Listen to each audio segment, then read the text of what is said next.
Hey guys, I'm Eternally Optimistic, here with my initial thoughts on Monsters University. Alright,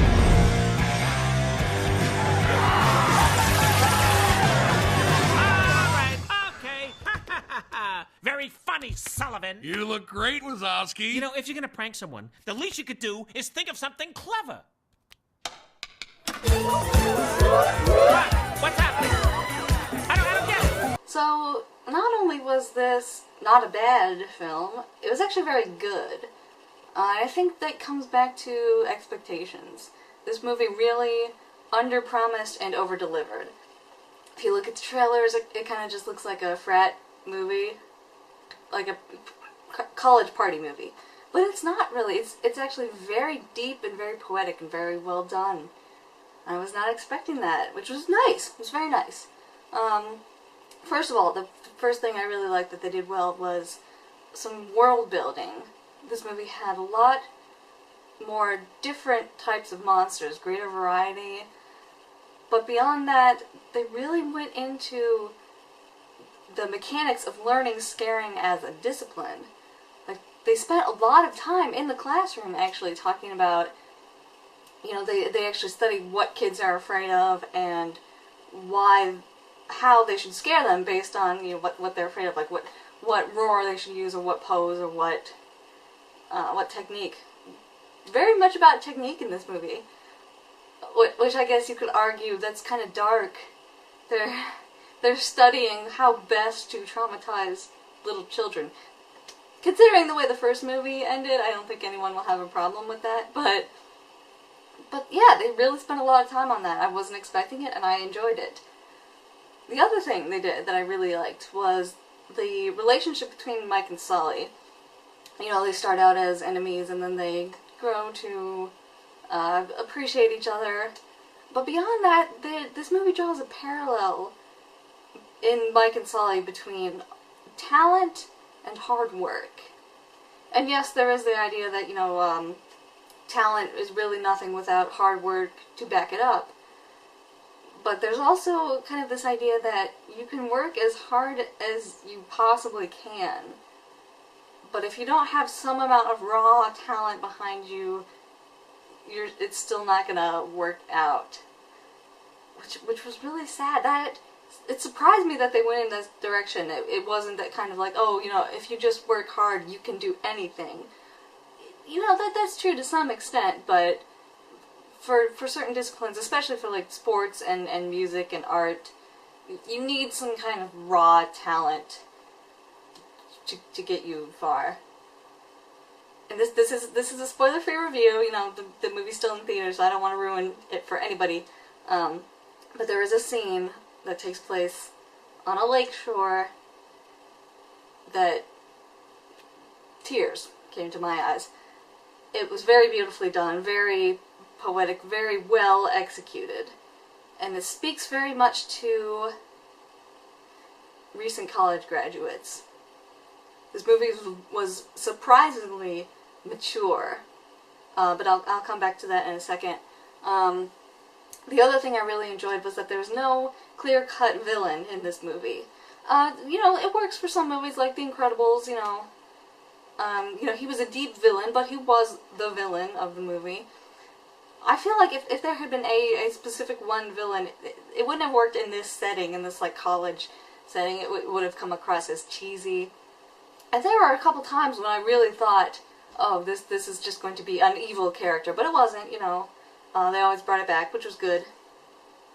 And it didn't end with a cheesy ending either. It didn't have the perfect, you know, everything works out perfectly. It doesn't have a tragic ending.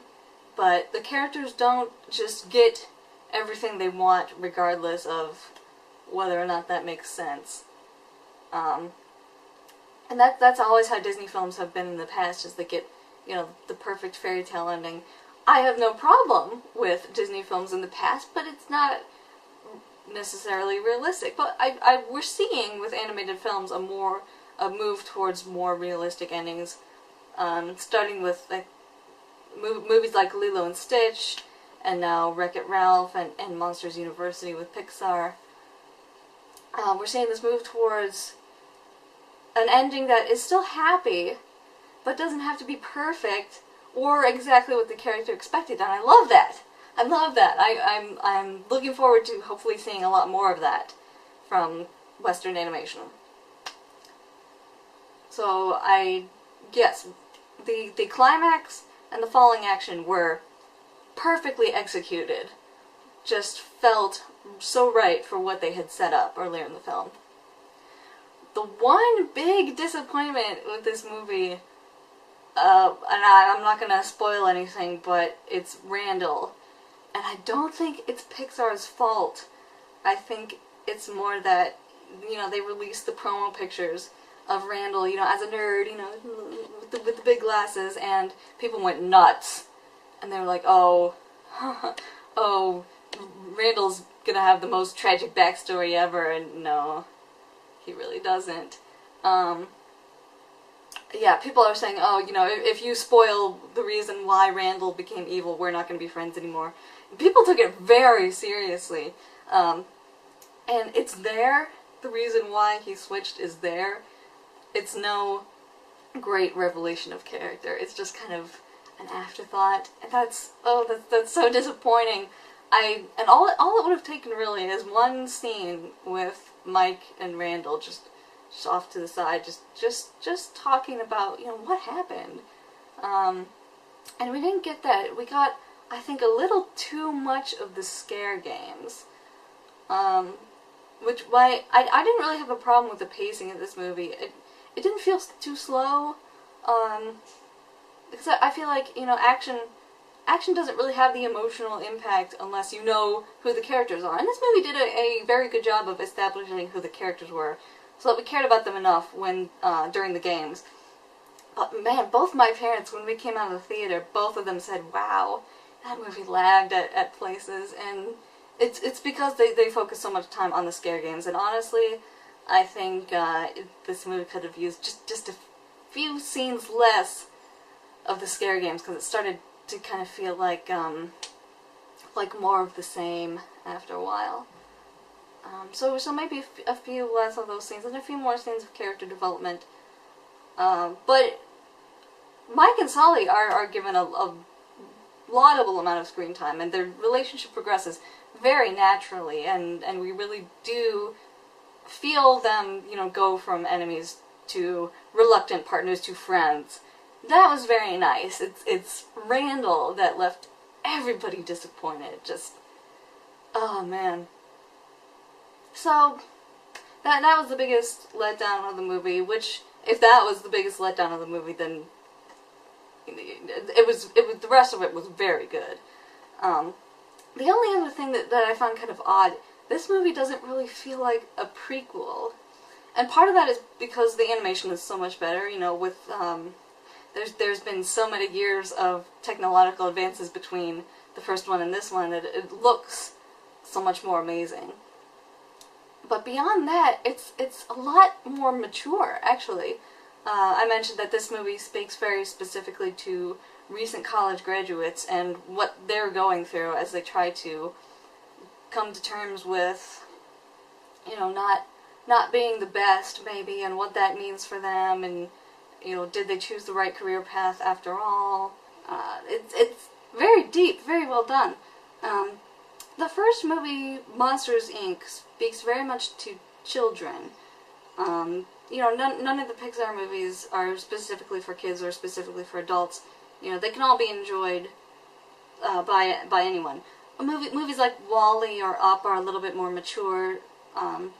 Movies like Cars or A Bug's Life are a little bit more, speak a little bit more to kids specifically. And Monsters, Inc. was always one of those movies that feels like it's geared more towards kids. The monster under the bed or the monster in the closet.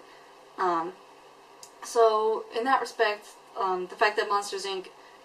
is geared so specifically to kids, and the prequel is geared so specifically to teenagers and young adults, it doesn't feel like a prequel. It feels like the next step, which is odd, and I can't really criticize the movie for that, but at the same time it doesn't quite feel like a perfect tie-in to the original.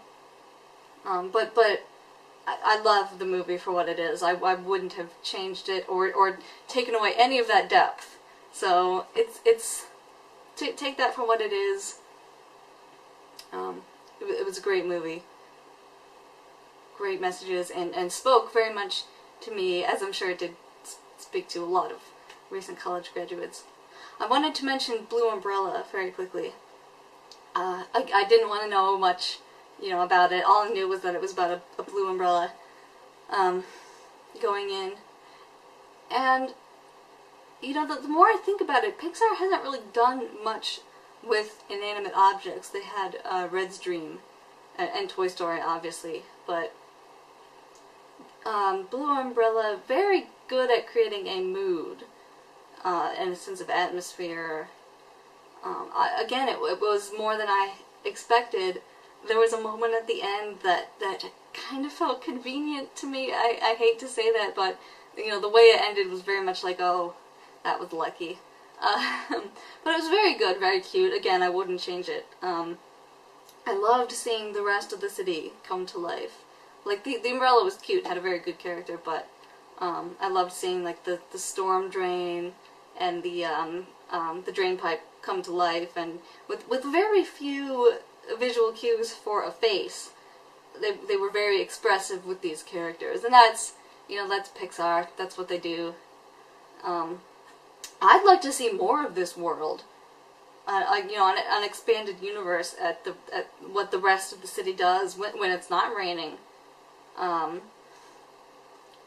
So yeah, I loved Blue Umbrella, and there was a moment, it was not the most sophisticated thing Pixar's ever done, but there was a moment where I heard someone behind me go, "Is he dead?"